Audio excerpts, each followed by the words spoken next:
નમસ્કાર વિદ્યાર્થી મિત્રો, આજે પ્રકરણ નંબર 3 માં સ્વાધ્યાયના એક્ઝામ્પલ વિશે આપણે ચર્ચા કરીશું. હવે વિદ્યાર્થી મિત્રો, સ્વાધ્યાયના એક્ઝામ્પલ ચલાવતા પહેલા આપણે એ બાબતે ક્લિયર થઈ જવું જોઈએ કે જ્યાં સુધી આપણે થિયરીનો બરાબર અભ્યાસ નહીં કર્યો, જો આપણે થિયરીઓને બરાબર સમજેલા નહીં હોય તો 100% આપણને એક્ઝામ્પલમાં તકલીફ પડવાની.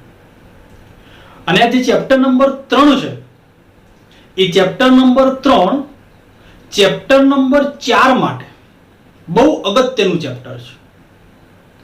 જેટલું તમે ચેપ્ટર નંબર 3 ની થિયરીઓ વિશે બરાબર ક્લિયર હશો, ચેપ્ટર નંબર 4 એટલું જ તમારું સારી રીતે ક્લિયર થઈ જશે. ચેપ્ટર નંબર 3 માં જે વિકલન આવે છે એ વિકલન તો તમે જ્યાં સુધી ફિઝિક્સ ભણશો ત્યાં સુધી વિકલન તમારી સાથે ને સાથે રહેશે. એટલા માટે ચેપ્ટર નંબર 3 ની થિયરીઓ બહુ જ અગત્યની હતી અને હું માનું ત્યાં સુધી તમે બરાબર એ થિયરીઓનો અભ્યાસ કર્યો હશે એવું માની અને આજે હું ચેપ્ટર નંબર 3 એના સ્વાધ્યાયના એક્ઝામ્પલની ચર્ચા કરીશ. પૂરેપૂરી રકમ બોર્ડ ઉપર હું નહીં લખું, ટેક્સ્ટ બુક તમારી જોડે રાખજો અને એક્ઝામ્પલની જે રકમ છે એ રકમને તમે સમજતા જોઈએ. તો સ્વાધ્યાયમાં સૌથી પહેલા એક્ઝામ્પલ 3.2. બે બાળકો કેપિટલ A અને કેપિટલ B તેમની શાળાઓથી અનુક્રમે તેમના ઘર P અને Q પરત ફરી રહ્યા છે. એટલે કે બે બાળકો છે, કેપિટલ A અને કેપિટલ B એ બે બાળકો છે અને ઉગમ બિંદુ O જે છે એ એમની શાળા છે અને બંને બાળકો જે છે એ શાળાએથી પોતાના ઘેર પરત ફરી રહ્યા છે. તો આ જે P છે એ P આ જે A બાળક છે એનું ઘર છે અને Q જે છે એ Q આ જે B બાળક છે એનું ઘર છે. તો આપણને કાલે જ પણ આપેલો છે અને હવે આને અનુલક્ષીને આપણને અલગ અલગ ક્વેશ્ચન્સ પૂછેલા છે. તો પહેલો ક્વેશ્ચન આપણો એ છે કે B ઓબ્લિક A અને A ઓબ્લિક B કરતા શાળાની નજીક કોણ રહે છે. આનો સીધો મતલબ એવો છે કે ભાઈ બે બાળકો છે, કેપિટલ A અને કેપિટલ B, તો આ બંને બાળકોમાંથી શાળાની નજીક કયું બાળક રહે છે. B ઓબ્લિક A એટલે કે A કરતા B કે પછી B કરતા A, શાળાની નજીક કોણ રહે છે. તો અહીંયા જુઓ કે O જે છે એ ઉગમ બિંદુ, મતલબ કે આ શાળા છે. આ જે P છે એ P આ જે A બાળક છે એનું ઘર છે અને આ B બાળક છે એનું ઘર Q છે. આપણને x વર્સિસ t એટલે કે અંતર વિરુદ્ધ સમયનો આલેખ આપેલો છે. તો અહીંયા જે x છે, આ જે x છે એ આપણા માટે અંતર છે અને એ અંતર y અક્ષ ઉપર લીધેલું છે અને x અક્ષ ઉપર આપણને સમય આપેલો છે. તો આલેખની અંદર તમે સ્પષ્ટ જોઈ શકો છો. માની લો કે આને હું કહી દઉં 0, ચલો અહીંયા કહી દઉં 5, 10, 15, 20, 25 અને 30. તો પછી કોણ મોટું થયું? આ જે ઉગમ બિંદુ છે એ ઉગમ બિંદુથી અથવા તો આ શાળાએથી P નું માપ વધારે થાય કે શાળાએથી Q નું માપ વધારે થાય? તો દેખીતી રીતે OQ ગ્રેટર ધેન OP હોવાથી તમે નક્કી કરી શકો છો કે શાળાની વધુ નજીક કોણ રહે છે. તો OP નું માપ જે છે એ OQ ના માપ કરતા ઓછું છે.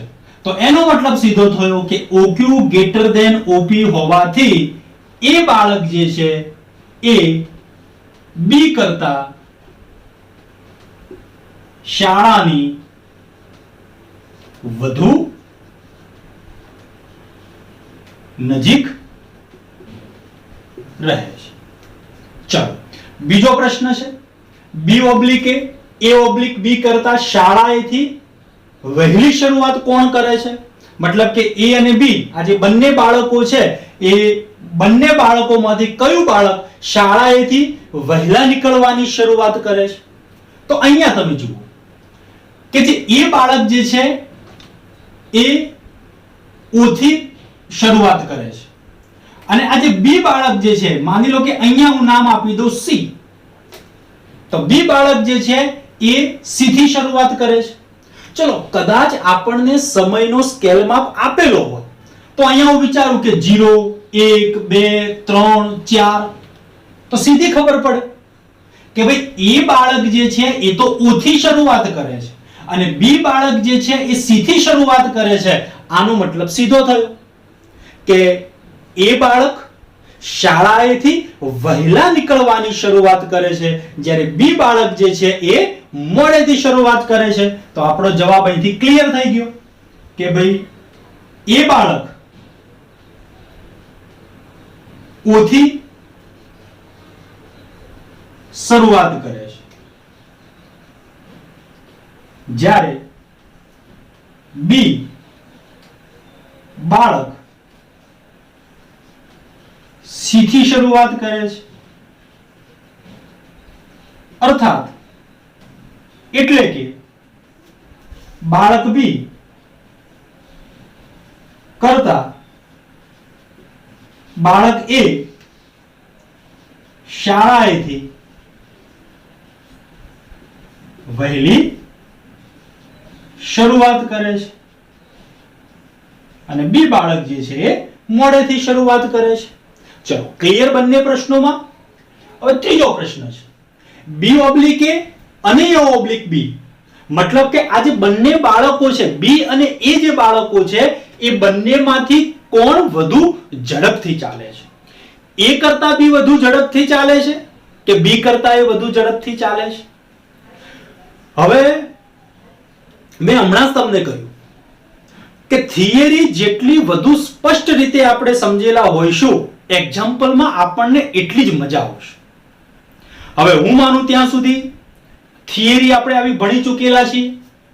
આ રીતે આપણને ગ્રાફ આપેલો છે, એક આલેખ આ રીતે હોય અને એક આલેખ જે છે આ રીતે છે.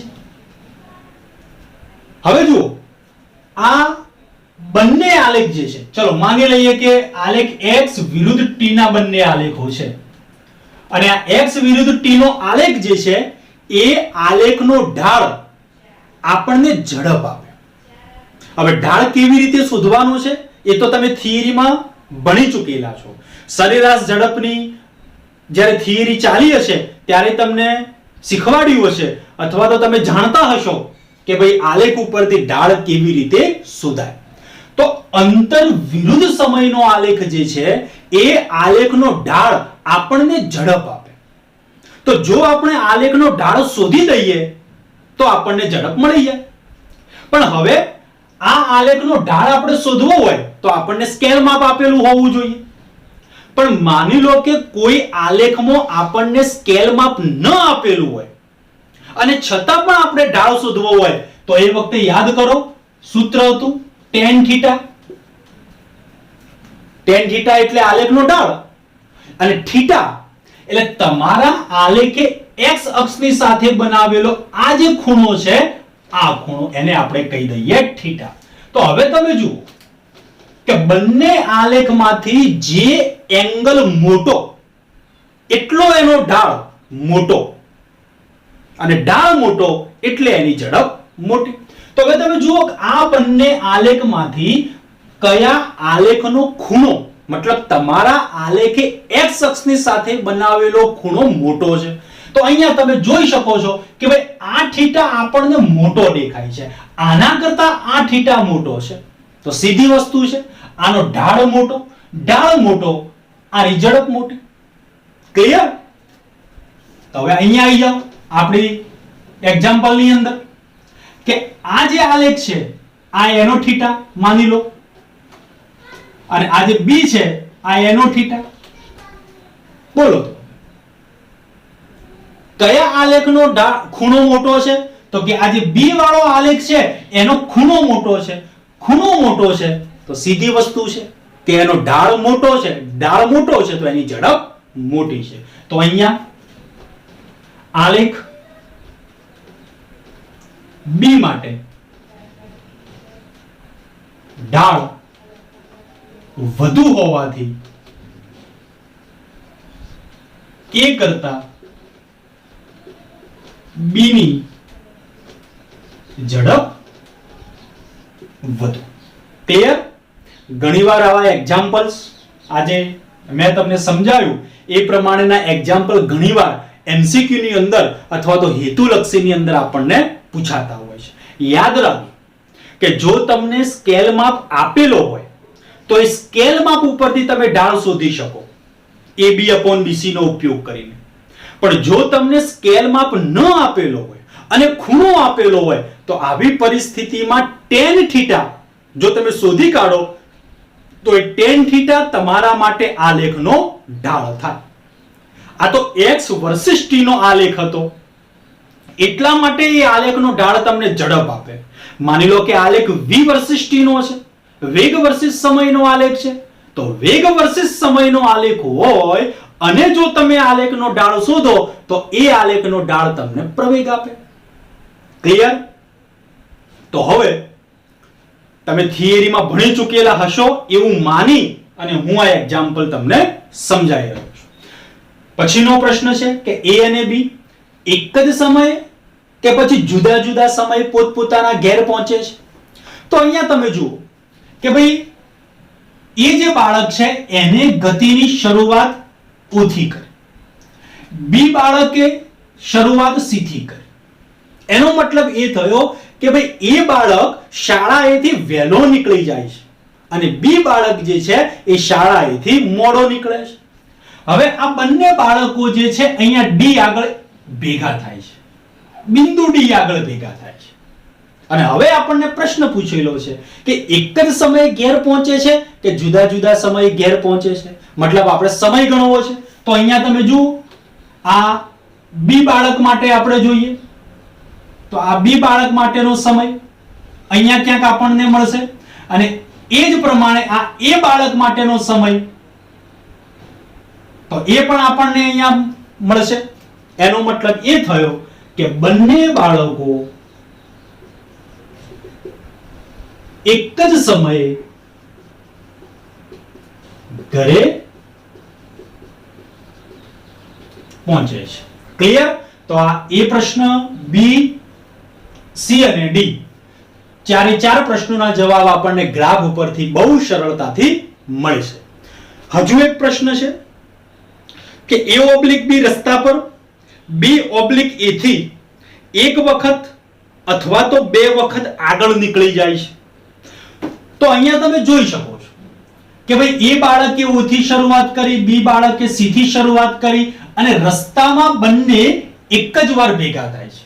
ડી બિંદુ આગળ એક જ વાર ભેગા થાય છે તો ત્યાંથી બી બાળક જે છે એ બાળક કરતા એક જ વાર આગળ નીકળી જાય છે. તો આપણા પાંચમા પ્રશ્નનો જે પૂછેલો છે એ પાંચમા પ્રશ્નનો જવાબ છે કે બી જે છે એ A ને એક જ વાર ઓવરટેક કરે છે. તો આ તમારા આલેખ ઉપરથી x વર્સિસ t ના આલેખ ઉપરથી તમારા આ પાંચ પ્રશ્નોના જવાબ.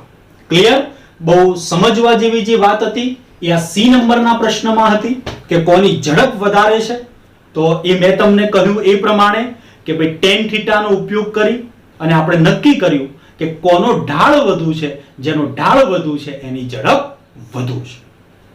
એક્ઝામ્પલ 3.3 એની રકમ છે એક મહિલા સવારે 9 કલાકે પોતાના ઘરેથી 2.5 કિલોમીટર દૂર આવેલ પોતાના કાર્યાલય પર 5 કિલોમીટર પ્રતિ કલાકની ઝડપે સીધી સડક પર ચાલીને જાય છે. એક મહિલા સવારે 9 કલાકે પોતાના ઘરેથી 2.5 કિલોમીટર દૂર આવેલ પોતાના કાર્યાલય પર 5 કિલોમીટર પ્રતિ કલાકની ઝડપે ચાલીને જાય છે અને ત્યાં તે 5 કલાક સુધી રોકાય છે, એટલે કે સાંજે 5 વાગ્યા સુધી એ પોતાના કાર્યાલય પર રોકાય છે અને ત્યારબાદ 25 કિલોમીટર પ્રતિ કલાકની ઝડપે ગતિ કરતી ઓટો રિક્ષામાં પોતાના ઘરે એ પરત ફરે છે. તો યોગ્ય સ્કેલ માપ પસંદ કરી અને મહિલાની ગતિ માટે x વર્સિસ t નો આલેખ દો.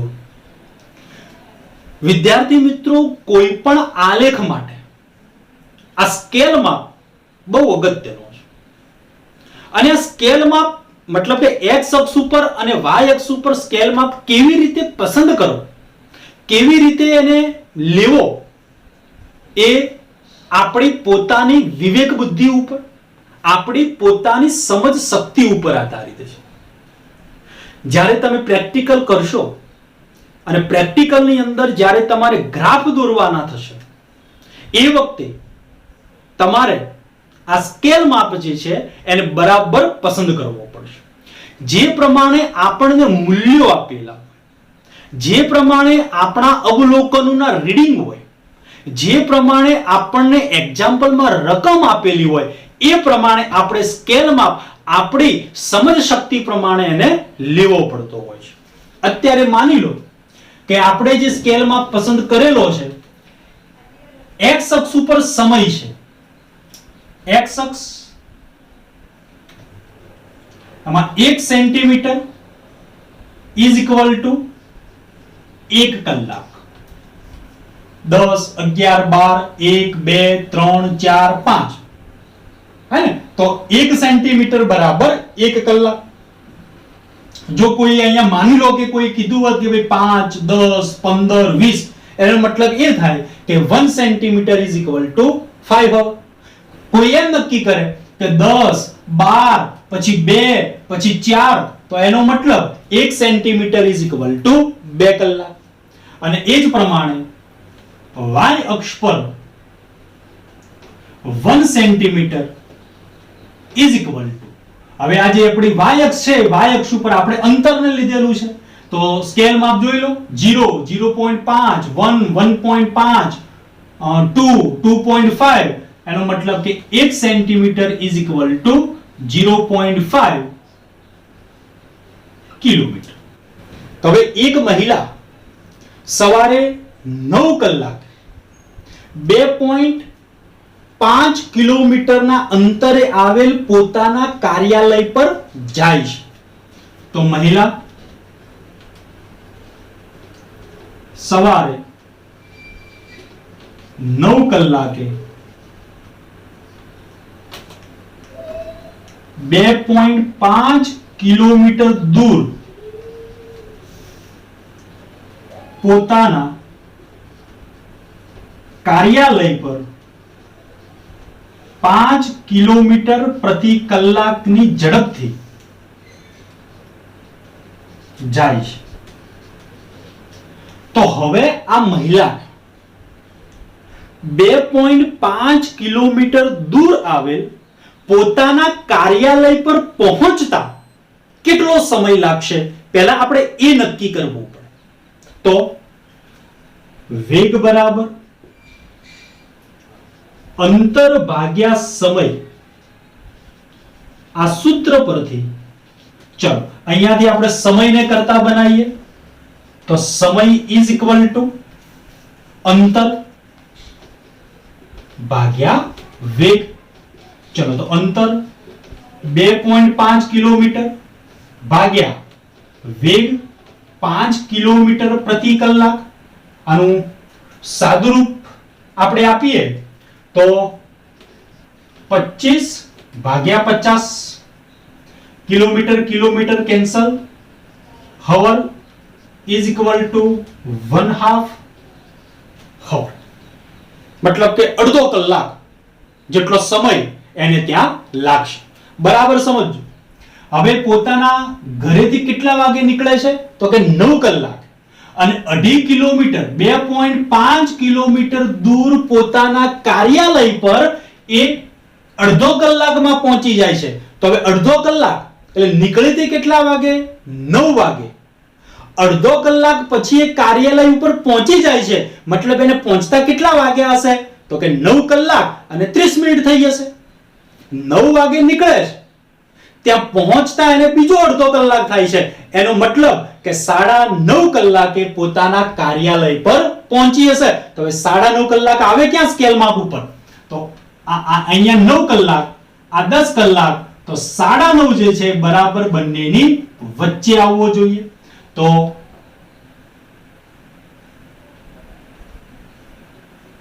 આ 9 કલાક અને 30 મિનિટ,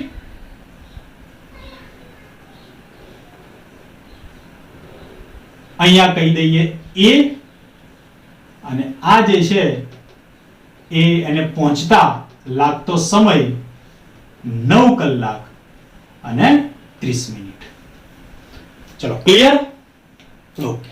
હવે આગળ રકમ કહે છે કે 5 ત્યાં તે સાંજે 5 કલાક સુધી રોકાય છે. એનો મતલબ કે 9 વાગે ઘરેથી મહિલા નીકળી, 9 કલાક અને 30 મિનિટે પોતાના કાર્યાલય પર પહોંચી ગઈ અને સાંજે 5 કલાક સુધી એ પોતાની ઓફિસ ઉપર રોકાઈ છે.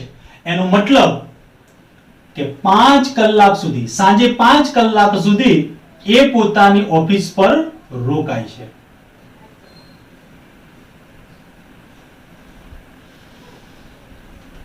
આને હું કહી દઉં B. ચલો ક્લિયર?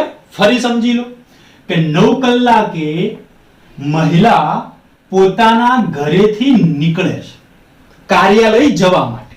કાર્યાલય કેટલું દૂર છે? તો 2.5 કિલોમીટર દૂર કાર્યાલય છે. હવે ઘરેથી 5 કિલોમીટર પ્રતિ કલાકની સ્પીડેથી નીકળે છે, તો કેટલા કલાકમાં, કેટલા સમયમાં એ કાર્યાલય પહોંચી? તો કે અડધો કલાકમાં પહોંચી ગઈ. તો 9 વાગે નીકળી મહિલા, અડધો કલાકમાં કાર્યાલય પહોંચી ગઈ. એનો મતલબ એ કાર્યાલય પહોંચે ત્યારે કેટલો સમય હશે? તો કે 9 કલાક અને 30 મિનિટ. તો આલેખમાં જોઈ લો, આ 9 કલાક અને 30 મિનિટ. હવે ત્યાર પછી એ સાંજે 5 વાગ્યા સુધી પોતાની ઓફિસમાં, મતલબ કે કાર્યાલયમાં એ રોકાય છે. તો આ જુઓ લો, સાંજે 5 વાગ્યા સુધી એ પોતાના કાર્યાલય પર રોકાય છે. હવે પાછા ફરતી વખતે એની સ્પીડ તમને આપેલી છે 25 કિલોમીટર પ્રતિ કલાકની ઝડપે.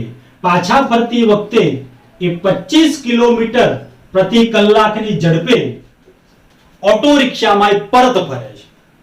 તો બરાબર સમજો કે 5 વાગ્યા સુધી તો એ મહિલા પોતાની ઓફિસમાં છે. હવે એ ઓટો રિક્ષામાં 25 કિલોમીટર પ્રતિ કલાકની સ્પીડથી પોતાના ઘેર પરત ફરે છે. તો કેટલા સમયની અંદર એ પોતાના ઘરે આવી હશે? તો ફરી પાછું એ જ સૂત્ર, સમય બરાબર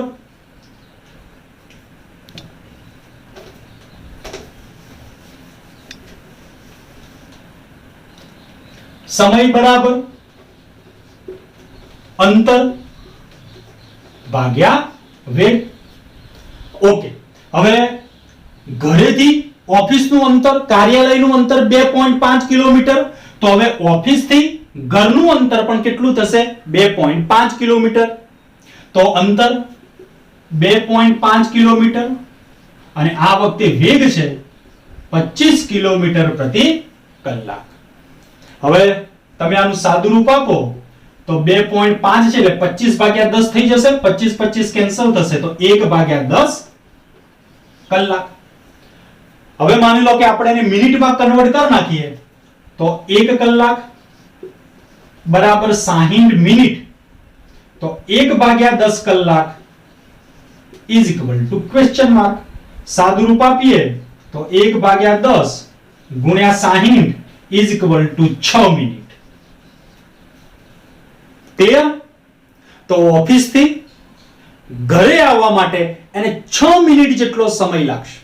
તો 5 કલાક સુધી તો પોતાની ઓફિસમાં જ હતી. હવે ત્યાંથી નીકળે અને 6 મિનિટની અંદર પોતાના ઘરે પરત આવી તો 5 કલાક અને 6 મિનિટ એપ્રોક્સિમેટ હું અહીંયા ધારી લઉં. જોજો એપ્રોક્સિમેટ. તો અહીંયા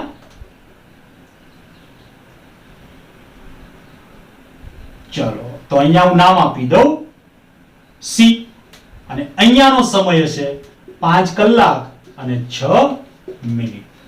ક્લિયર? તો આજે OA વાળો પોર્શન જે છે એ ઘરેથી ઓફિસ જવા માટેનો પોર્શન. એબી જે છે એ પોતાની ઓફિસમાં રોકાય છે અને બીસી જે છે એ ઓફિસથી ઘરે આવવા માટેનો વિભાગ છે, નો પોર્શન છે. ક્લિયર? તો સવારે 9 વાગે મહિલા પોતાના ઘરેથી નીકળે છે. ઓફિસ 2.5 કિલોમીટર દૂર છે. 5 કિલોમીટર પ્રતિ કલાક એની સ્પીડ છે. તો આપણે સમયને ગણી કાઢ્યો ભાઈ કેટલા સમયમાં એ ઓફિસ પહોંચી હશે. આપણો જવાબ હતો અડધો કલાક. એનો મતલબ 9 વાગે નીકળી અને 9:30 વાગે પોતાની ઓફિસ પહોંચી ગઈ. હવે સાંજે 5 વાગ્યા સુધી એ પોતાની ઓફિસમાં રોકાઈ છે અને ત્યારબાદ ઓટોમાં પોતાના ઘરે આવે છે. તો હવે ઘરે આવવા માટે કેટલો સમય લાગ્યો? 6 મિનિટનો સમય લાગ્યો. તો 5 કલાક અને 6 મિનિટે એ મહિલા પોતાના ઘેર પરત ફરી. તો આ x વર્સિસ t નો તમારો ગ્રાફ.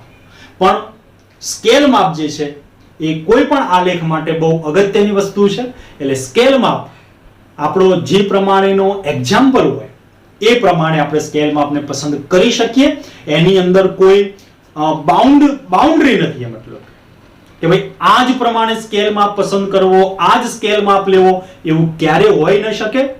પોતાની સમજ શક્તિ પ્રમાણે અલગ અલગ પ્રમાણે સ્કેલ માપ લઈ શકાય.